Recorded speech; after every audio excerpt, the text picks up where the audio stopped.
So I hope you are already listening to my show 90s Ki Cassette with Manjula on Ghana Music app. If you're not, then let me make it very easy and simple for you. You will find the link in the description box below and you can listen to my show on Ghana Music app and give me feedback.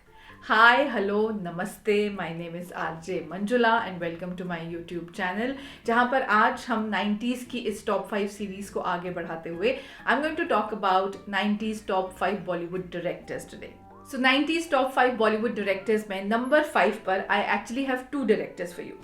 सबसे पहले हैं महेश भट्ट साहब जो बहुत sensible फिल्में बनाते थे 90s में. इनफैक्ट उनकी फिल्मों का म्यूजिक जो है ना वो जितना आज सुपर हिट होता है ना 90s में तो उससे भी बड़ा हिट हुआ करता था.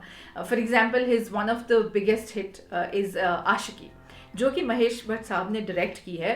तो सुपर हिट फिल्म तो है ही वो, लेकिन 90s की one of the biggest musical hit भी उसको माना जाता है. एंड उसके अलावा उसके बाद उनकी फिल्म दिल है कि मानता नहीं जिसके लिए उन्हें फिल्म फेयर का बेस्ट डायरेक्टर नॉमिनेशन मिला था, वो आशिकी के लिए भी उन्हें मिला था. और जो दिल है कि मानता नहीं है उसमें जो आमिर और पूजा भट्ट की केमिस्ट्री है, जो आमिर खान का कैरेक्टर है बहुत ही अच्छा, बहुत ही इंटरेस्टिंग कैरेक्टर है और इसकी पूरी स्टोरी लाइन भी बहुत अच्छी है. फिर इसके अलावा महेश भट्ट साहब ने इसके बाद हम है राही प्यार के बनाई जिसमें अगेन आमिर जूही की फेवरेट जोड़ी है. मतलब मेरी तो पर्सनल फेवरेट फिल्म है ये, आमिर और जूही की टुगेदर. एंड महेश भट्ट साहब has done an amazing job. Again इस फिल्म के लिए भी उन्हें फिल्म फेयर में बेस्ट डायरेक्टर का नॉमिनेशन मिला था और उन्हें नेशनल अवार्ड भी मिल चुका है. एक स्पेशल मेंशन उन्हें मिला था फॉर दिस फिल्म ओनली, हम है राही प्यार के. एंड फिल्म फेयर में उन्हें जख्म फिल्म के लिए बेस्ट स्टोरी अवार्ड मिला था. आई थिंक जख्म उनकी बहुत ही अच्छी फिल्म है बिकॉज ये उनकी पर्सनल लाइफ से इंस्पायर्ड है. सो महेश भट्ट साहब ने अपनी पर्सनल लाइफ को हमेशा ओपन रख के अपनी फिल्मों में दिखाने की कोशिश की है. फिर चाहे वो उनका और प्रवीण बॉबी का जो अफेयर हो या फिर जो कहा जाता था कि जो भी उनके बीच में था वो फिर तेरी कहानी याद आई के थ्रू दिखाया गया था, उसका म्यूज़िक भी कमाल का था. एंड देन उनकी जो पर्सनल स्टोरी है उनकी और उनकी माँ की वो जख्म फिल्म में दिखाई गई थी जिसमें अजय देवगन ने बहुत ही अमेजिंग काम किया था और उन्हें भी बहुत अप्रिशिएट किया गया था इस फिल्म के लिए. फिर महेश भट्ट साहब ने और भी बहुत सारी फिल्में 90s में हमें दी जैसे कि जुनून. जैसे आज के टाइम में वरुण धवन भेड़िया बनते हैं ना, वैसे जुनून में राहुल रॉय जो है शेर बन जाते थे. एंड देन सड़क संजय दत्त की और पूजा भट्ट की जिसको रिक्रिएट करने की नाकामयाब कोशिश की गई, लेकिन 90s में महेश भट्ट साहब ने एक के बाद एक हमें बहुत अच्छी फिल्में दी हैं और उससे ज़्यादा उन फिल्मों का म्यूजिक भी दिया है जो सुपर डुपर हिट था 90s में भी आज भी. और मैं सिर्फ इतना जानता हूं कि दुनिया का कोई भी धर्म एक बेटे को अपनी मां की आखिरी इच्छा पूरी करने से नहीं रोक सकता. Sharing the number 5 position with Mahesh Bhatt is David Dhawan. So David Dhawan भी 90s के सुपर हिट डायरेक्टर्स में से एक हैं. भले ही उन्हें नॉमिनेशंस या अवार्ड्स वगैरह इतने ज़्यादा नहीं मिले क्योंकि बट उनकी फिल्में जो है ना फैमिली एंटरटेनर्स हुआ करती थी. मतलब उनकी फिल्मों में कॉमेडी इतनी ज़्यादा अच्छी होती है कि आज भी अगर आप देखें ना तो आपको बहुत हंसी आती है. सो डेविड धवन साहब को फिल्म फेयर में 2 बार नॉमिनेशन मिला है. पहला आंखें फिल्म के लिए मिला था जो 90s की उस साल की मतलब 1993 की हाईएस्ट ग्रॉसिंग फिल्म थी.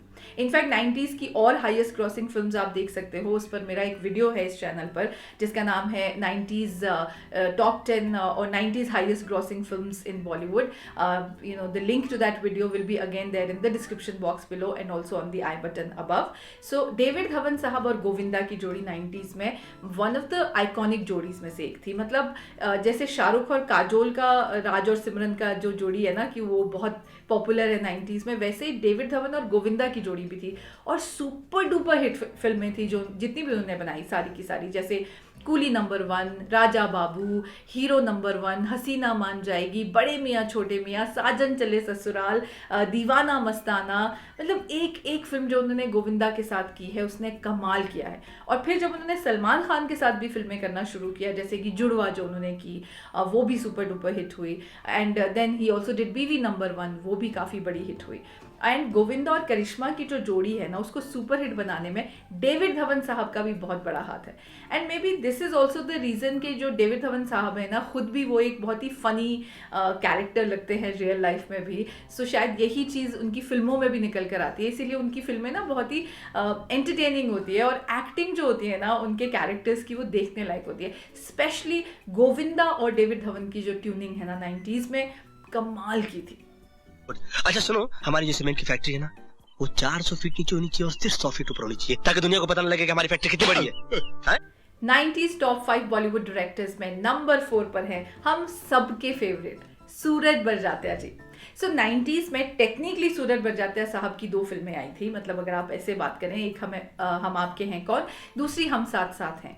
मैंने प्यार किया जो है 1989 में आई थी, लेकिन ऑफ कोर्स उसका इम्पैक्ट 90s तक बहुत ही स्ट्रॉन्ग रहा. मतलब प्रेम और सुमन को कोई नहीं भूल सकता, भाग्यश्री को आज भी मैंने प्यार किया के लिए याद किया जाता है. सो सूरज बड़जात्या साहब को मैंने प्यार किया के लिए नॉमिनेशन भी तो मिला ही था बेस्ट डायरेक्टर का. उसके अलावा उन्हें बेस्ट न्यू कमर का भी अवार्ड मिला था उस साल फिल्म फेयर में. एंड हम आपके हैं कौन के लिए तो उन्हें मिला ही बेस्ट डायरेक्टर अवार्ड, और हम आपके हैं कौन भी उस साल की हाईएस्ट क्रॉसिंग फिल्म थी.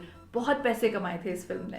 एंड इसके डायलॉग्स तो आपको आज भी याद है ना. मतलब इसके गाने भी, चाहे वो दीदी तेरा देवर दीवाना हो, माधुरी दीक्षित की वो साड़ी हो, वो उहू उहू हो, सलमान खान एंड माधुरी की जोड़ी हो, और उसके बाद जब उन्होंने हम साथ साथ हैं भी बनाई, तो लोगों को लगा था कि ये फिल्म अब इतनी नहीं चल पाएगी क्योंकि वक्त बदल रहा है. लेकिन इस फिल्म ने भी बहुत अच्छा बिजनेस किया और बहुत ज़्यादा सुपर डुपर हिट ये फिल्म हुई. इनफैक्ट इसको भी तीन लीडिंग पेयर्स को संभालना, इट्स नॉट दैट इजी. मतलब उनकी फिल्म में 3 बड़ी एक्ट्रेसेस थी, तब्बू, करिश्मा कपूर, सोनाली बेंद्रे. 3 बड़े एक्टर्स थे, Mohnish Bahl, Salman Khan and of course Saif Ali Khan. लेकिन इन तीनों का ही अगर 90s के बच्चों को अगर आप कहेंगे कि कोई फिल्में जो फैमिली एंटरटेनर्स के नाम पर याद है ना, तो वो यही 3 हैं. मैंने प्यार किया, हम आपके हैं कौन, हम साथ साथ हैं. और ऐसी अच्छी पारिवारिक फिल्में ना सिर्फ सूरज बड़जात्या साहब बना सकते थे. और उनका जो हर सब्जेक्ट को हैंडल करने का तरीका है ना, बहुत ही खूबसूरत है. उनके नेगेटिव कैरेक्टर्स भी ना थोड़े से अडोरेबल होते हैं. मतलब आपको वो समझाने की कोशिश करते हैं. जैसे हम साथ साथ हैं में मुझे बहुत पसंद है रीमा लागू का character, that of course she gets scared for her son. उन्हें डर लगता है कि जो उनकी बेटी के साथ हुआ कहीं उनके घर में ना हो जाए, और फिर वो किस तरह से उस सोचते हुए उसको बहुत बड़ा बना देती हैं, and she becomes negative. But then at the end of the day she realises a mistake and she is back. And that's the beauty of Sooraj बड़जात्या's film. No, I think this is the best thing that has happened to me. All I like to tell everyone today is that as a director, let us only make films that we believe in, the films that we are proud of showing to others, and we shall be embraced with open arms. I'm saying from personal experience. Thank you. 90s top 5 Bollywood directors में number 3 पर हैं हमारे राजकुमार संतोषी साहब. अकेले ऐसे director हैं वो 90s में जिन्हें जो है film fair award for best director 2 बार मिला है. अदरवाइज अगर आप 1990 से लेकर 2000 तक के अवार्ड्स देखेंगे ना, तो हर साल एक नए डायरेक्टर को अवार्ड मिला है. लेकिन उन्हें कंटिन्यूसली मिला है अवार्ड. पहला तो घायल फिल्म के लिए उन्हें मिला था बेस्ट डायरेक्टर का अवार्ड. घायल हमें पता ही है, सनी देओल की एक ऐसी फिल्म जिसके डायलॉग्स को हम आज भी याद करते हैं. और राजकुमार संतोषी साहब ने ना सिर्फ स्टोरी लिखी है, उन्होंने डायलॉग्स भी लिखे हैं इस फिल्म के, और डायरेक्ट तो किया ही है. उसके अलावा उन्हें दामिनी फिल्म के लिए भी बेस्ट डायरेक्टर का अवार्ड मिला था. What a powerful film. 90s में एक ऐसी विमेन सेंट्रिक पावरफुल फिल्म बनाना, ये सिर्फ हमारे राजकुमार संतोषी साहब ही कर सकते थे. एंड फिर फिल्म फेयर में इनके लिए उन्हें बेस्ट डायरेक्टर अवार्ड मिला. और जो नॉमिनेशन थी वो उन्हें मिली अंदाज अपना अपना के लिए. As I said, one of my favourite film 90s की बेस्ट कॉमेडी मूवीज में इसका नाम आता है. In fact 90s top 10 comedy movies पर भी आपको एक वीडियो मिलेगा मेरे चैनल पर. उसका लिंक आपको नीचे डिस्क्रिप्शन बॉक्स में मिल जाएगा और ऊपर आई बटन पर भी. और ऐसी ही कॉमेडी, इस अंदाज अपना अपना कॉमेडी फिल्म के लिए उन्हें नॉमिनेशन मिला. फिर उसके अलावा घातक फिल्म के लिए भी उन्हें नॉमिनेशन मिला. इस फिल्म को भी कोई नहीं भूल सकता, कात्या जो उसमें कैरेक्टर है डैनी साहब का. एंड नेशनल अवार्ड भी उन्हें मिला था घायल ही फिल्म के लिए. और राजकुमार संतोषी साहब हमेशा सेंसिटिव सब्जेक्ट्स उठाते थे. मतलब थोड़े डिफ़िकल्ट सब्जेक्ट उठाते थे, चाहे वो घायल हो, दामिनी हो, घातक हो, या फिर जब उन्होंने कॉमिक फिल्म भी बनाई तो वो बिल्कुल ही दुनिया से हटके थी, अंदाज अपना अपना. एंड चाइना गेट भी उन्होंने बनाई. उन्होंने एक कोशिश थी उनकी इस फिल्म को अलग तरीके से प्रेजेंट करने की। इस फिल्म के डायलॉग्स बहुत हिट हुए थे, अगर आपको याद हो 90s में, और ये डायलॉग्स राजकुमार संतोषी साहब ने लिखे थे और इनके लिए उन्हें फिल्म फेयर में बेस्ट डायलॉग राइटर का अवार्ड भी मिला था। ये तो चिल्लर है। चिल्लर? हाँ। अरे पूरे 8,535 रुपए 29 पैसे हैं। मैं क्या चिंदी चोर दिखता हूँ? ये फिरौती के पैसे की मैयत का चंदा है। मालिक जितना था सब लाया हूँ। हाँ। At number 2 we have the showman himself, Subhash Ghai साहब। सुभाष घई साहब की स्पेशलिटी ये थी 90s में कि वो बड़े बड़े एक्टर्स को एक साथ लाते थे और फिर उन एक्टर्स के साथ वो कमाल की डायलॉग बाजी करते थे और एक कहते हैं ना लार्जर देन लाइफ टाइप की फिल्में बनाते थे। जैसे राम लखन में जैकी श्रॉफ और अनिल कपूर जैसे स्टार्स को एक साथ उन्होंने लाया था। इस फिल्म के लिए फिल्म फेयर में उन्हें बेस्ट डायरेक्टर का नॉमिनेशन मिला था। फिर सौदागर में उन्होंने दिलीप कुमार और राजकुमार साहब, दो लेजेंडरी एक्टर्स को एक साथ खड़ा किया एंड देयर डायलॉग बाजी was out of this world. मतलब इतनी अच्छी डायलॉग बाजी थी इस फिल्म में और सुभाष घई साहब ने इन दोनों एक्टर्स को एक साथ लाया। इस फिल्म के गाने बहुत हिट हुए। मनीषा कोइराला को उन्होंने लॉन्च किया। ईलू ईलू बहुत बड़ा हिट था इस फिल्म में और सुभाष घई साहब को इस फिल्म के लिए फिल्म फेयर का बेस्ट डायरेक्टर अवार्ड मिला और नॉमिनेशंस तो इसके बाद उन्हें मिलते ही गए। वेदर इट वाज ताल मूवी में भी उन्होंने ऐश्वर्या राय को the way he is presented is very very different और अक्षय खन्ना की भी जो एक्टिंग है इस फिल्म में कमाल की है। फिर ताल के अलावा उन्हें परदेश के लिए नॉमिनेशन मिला। उन्हें बहुत सारी ऐसी फिल्मों के लिए सुभाष के like Khalnayak was one of the most talked about movie. Sanjay Dutt को उस तरह से प्रेजेंट करना, then even the controversial song Choli Ke Peeche क्या है, वो हर चीज़ को डील करना जानते थे और हर चीज़ को लार्जर देन लाइफ प्रेजेंट कर आपके सामने लाते थे और इसीलिए शायद उन्हें the show man of Bollywood का खिताब मिला था। बिकॉज 90s के पावरफुल फिल्में की अगर आप देखेंगे बात करेंगे तो सुभाष घई का नाम सबसे आगे आता है। और आपको बता दो सुभाष घई पता है क्या करते थे अपनी मूवीज़ में? आप उनकी कोई भी मूवी अगर उठाएंगे ना तो वो अपनी छोटी सी अपीयरेंस देते थे हमेशा, चाहे फिर वो क्राउड के पीछे खड़े हों, कैमरा लेके खड़े हों, कहीं पर भी वो एक बार अपनी फिल्म में नज़र ज़रूर आते थे। और बहुत बार ऐसा नहीं है कि उनके एक्सपेरिमेंट्स फेल नहीं हुए। जैसे बहुत बड़े बड़े एक्टर्स को साथ लाने की कोशिश में उन्होंने एक फिल्म बनाई थी त्रिमूर्ति, जिसमें उन्होंने 90s के उस वक्त के सबसे बड़े सुपरस्टार्स जैकी श्रॉफ, अनिल कपूर और शाहरुख खान को एक साथ लाने की कोशिश की थी। ये अलग बात है कि फिल्म काफ़ी बुरी तरह पिट गई। In fact 90s top 10 flop movies में इसका नाम आता है और ये वीडियो भी आपको मेरे चैनल पर मिलेगा and the link will be there in the description box below and also on the i button above. दो दिल मिल रहे हैं मगर चुपके दो दिल मिल रहे हैं मगर। सो फाइनली 90s के टॉप 5 बॉलीवुड डायरेक्टर्स में नंबर 1 का स्पॉट मिला है हमारे यश चोपड़ा साहब को। सो 90s के बच्चों के लिए ना रोमांस का मतलब होता था अ यश चोपड़ा फिल्म।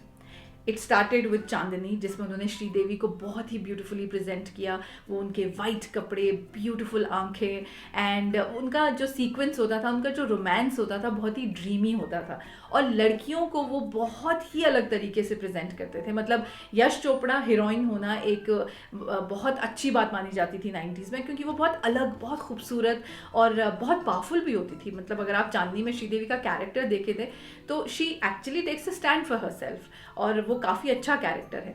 सो इस फिल्म के लिए हमारे यश चोपड़ा साहब नॉमिनेटेड थे फिल्म फेयर अवार्ड्स में in the best director category. फिर इसके बाद उन्होंने श्रीदेवी के साथ दोबारा लम्हे में काम किया था, इसके लिए भी he was nominated in the best director category. और लम्हे को मैं हमेशा बोलती हूँ कि लम्हे was like much ahead of its time and I don't know why it flop because may be 90s में वो बड़ा लड़का छोटी लड़की वाला रोमांस शायद नहीं जचा लोगों को, दैट मच एज गैप। लेकिन ये बहुत ही खूबसूरत फिल्म है। इसके लिए भी as I said Yash Chopra साहब को फिल्म फेयर में बेस्ट डायरेक्टर का नॉमिनेशन मिला था। फिर उसके अलावा उन्हें डर फिल्म में, जिसमें उन्होंने शाहरुख खान को नेगेटिव तरीके से प्रेजेंट किया था, उसके लिए भी उन्हें नॉमिनेशन मिला था फिल्म फेयर में। एंड दिल तो पागल है के लिए भी उन्हें नॉमिनेशन मिला था। एंड दिल तो पागल है अगेन मुझे काफ़ी पसंद है ये फिल्म, क्योंकि इसमें ना मुझे निशा का जो कैरेक्टर है करिश्मा कपूर का वो बहुत अच्छा लगता है। बिकॉज यश चोपड़ा साहब ने जिस तरह से उस कैरेक्टर को ह्यूमनाइज किया है ना, क्योंकि 90s में क्या होता था ना कि नेगेटिव कैरेक्टर मतलब कि जो थर्ड व्हील होता है ना किसी रिश्ते में, उसको वैम्पायर बना दिया जाता था, मतलब उसको नेगेटिव कैरेक्टर बना दिया जाता था, वैम्प बना दिया जाता था, लेकिन ऐसा अब नहीं होता। एंड थैंकफुली यश चोपड़ा साहब ने ये ट्रेंड शुरू किया 90s में। इसके अलावा नेशनल अवार्ड उन्हें बहुत बार मिला है, in fact for the best film only, I mean best entertainer film, जैसे अगेन उन्हें सबसे पहले चांदनी फिल्म के लिए मिला, उन्हें डर फिल्म के लिए भी मिला, लम्हे के लिए मिला, तो और दिल तो पागल है के लिए भी ये अवार्ड उन्हें मिला। ये अवार्ड के असली हकदार हैं आदि, उदय, करण, मनीष, फरहा, शामक, Sharmishtha, and of course Karishma and Madhuri and Shahrukh and Akshay. All the best. Thank you very much. सो ये थे मेरे 90s के टॉप 5 बॉलीवुड डायरेक्टर्स। और आपके दिमाग में अगर कोई और भी आ रहे हैं या इस लिस्ट को आपको ऊपर नीचे करना है, you are more than welcome to do that. Please let me know in the comment section below, and please make sure you share this video, you like this video, and you share your views with me. And also please make sure आप इस channel को subscribe ज़रूर करें और notification bell को press करना ना भूलें, ताकि every time I upload a video आपको नोटिफिकेशन आ जाए कि मंजुला ने वीडियो अपलोड किया है नया। खैर, अब मैं आपसे मिलूंगी बहुत जल्द इन अ न्यू वीडियो। तब तक के लिए हंसते रहिए।